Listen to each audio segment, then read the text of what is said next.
So just to quickly go to what I'm seeing for the rest of this week.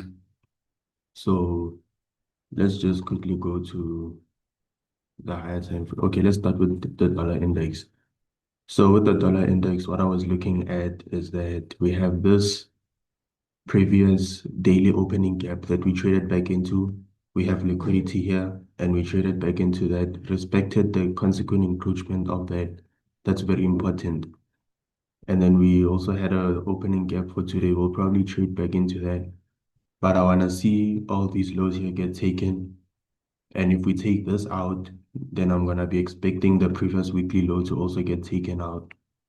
So that's the overall direction. Now looking at gold, let's go to the weekly. The overall direction I have on gold is I want to see this previous week's high. I want to see this previous month's high get taken. That's the overall direction that I want to see get taken. But now the problem is, since this daily order block that we have here, we didn't take out this previous low here. You guys know how in most of the videos when I analyze, I will always have something like,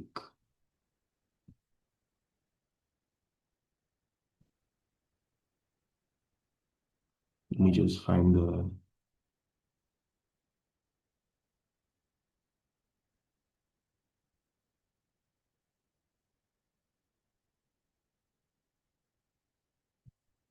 oh, I had it here. I will always, if we traded into the fair value gap, you guys know, and then we have our push and we're trading back to it, I'll always expect us to turtle soup the first low we made when we traded in, and then we'll expect the push higher. I've showed you guys that a lot of times. So now the problem with this one is that we didn't turtle soup this low here. We did not take out this low, we just came back into the gap and pushed higher. And now there's no way we can push and take out all these highs here without taking out this low, because all it did here was just generate more sell side. So I'm expecting us to come back down here, take out this low.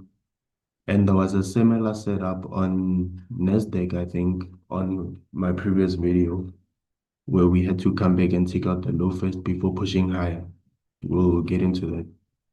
So I'm expecting us to take out these lows before pushing higher. When I see a sweep of this low before we push higher. Now looking at what's going on for today, my general move for today, I see that, okay, we tapped into this fair value gap here and we had a nice reaction. We have a market structure shift right here. We closed below that.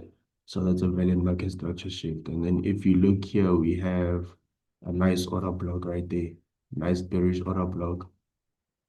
And then we have also inducement. If you look at this high here, we did not tap into this order block the first time, but then we did this place. Now this was just to induce the silence, those who use support and resistance and all that, that was gonna induce all of them to enter, and then what, they get taken out before actually making the original move. So this was just to induce the silence for us, and then we wait for it to go back into the order block here. Now in this, there are a lot of sell orders that hadn't been filled yet, which is why price had to come back in and fill those orders so that it can sell. Here we displaced lower, but we didn't tap in there, so we couldn't displace. So today we went back in inside that fair value gap. So the easiest low that I can be looking to see get taken out is this one right here. This is the easiest low I can target for today. And then overall direction, I want to see if we can push lower to these before we start pushing higher. And then let's just go down. There's something else I was looking at. We have a nice rejection from this, and we traded back into this order block here. So that's where you could have also gotten your entry. But yeah, let's scale down into the lower time frame. We have an inverse here, but personally, based off of my experience with trading gold. I don't like using inverses because it doesn't always respect it. Most of the time, it would go to the last up close candle before the down move or the last down candle before the up move instead of respecting the inverse like Nasdaq would. So unless I would have waited for extra confirmation on the 1 minute time frame. But yeah, I don't really use that. I would have marked this out and then we had a nice push lower, respected the consequent encroachment again. We pushed through, but then we still came back and closed in the discount part of this fair value gap. So that's a good sign that we're gonna be bearish. The next candle, what happened? We dropped drastically. That clearly shows that the sellers are definitely active in the market. We have a nice order block here with a nice fair value gap here, and we respect that. Now, what I was looking at now is that I wanted to see us stay in the lower part of this fair value gap because we have a breakaway gap here that I wanted to see stay open. So for me to be able to know that okay, we are definitely going to sell towards these lows here. For me to know that we're definitely going to sell towards this low here, I wanted to see us stay in the lower part of this fair value gap, just to show this, just to show that the sellers are definitely active, and this is the breakaway gap that I was looking at, and I wanted to see that stay open. So the entries I'm gonna be looking for are definitely going to be sells for today. So I can expect a reaction from this, and then I'll wait for a 1 minute inverse. But yeah, that's my analysis for gold. I'm bearish for the day. I want to see the slows get taken out. And then I want to look at Nasdaq just to explain how,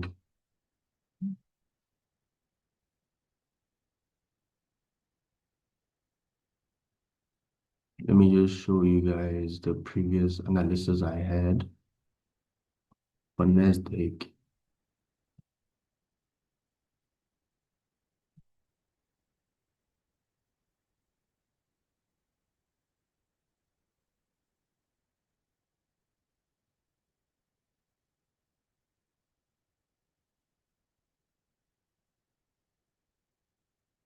Okay, I don't have the before screenshot, but let me.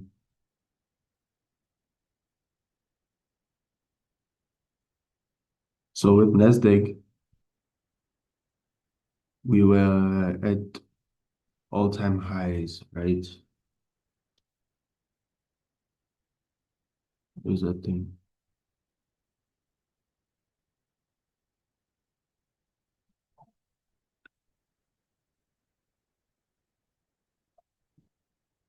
If you look at this image here,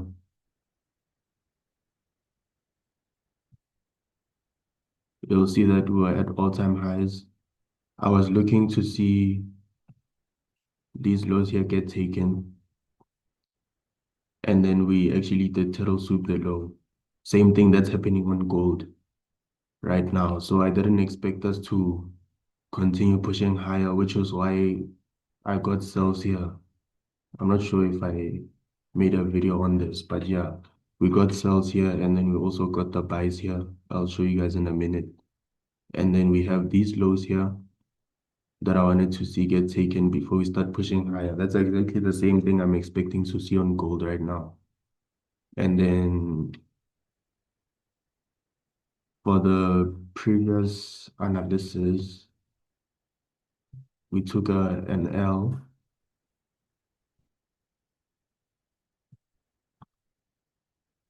So this is the setup that we had.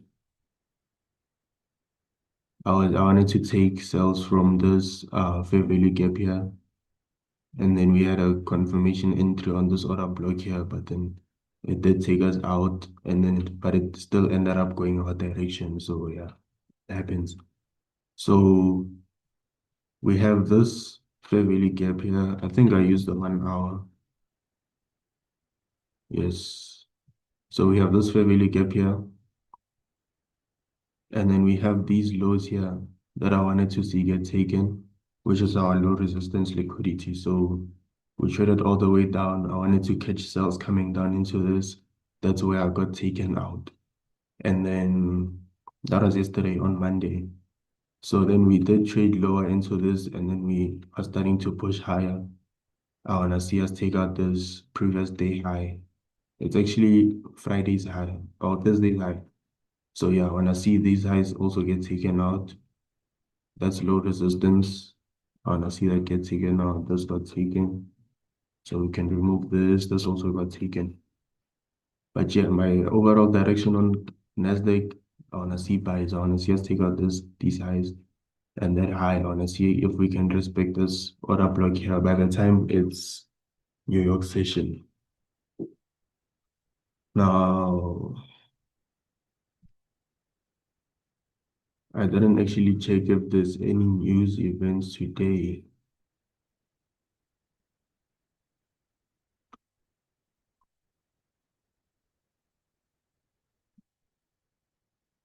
Okay, we have news today. So yeah, we'll definitely be looking for opportunities after.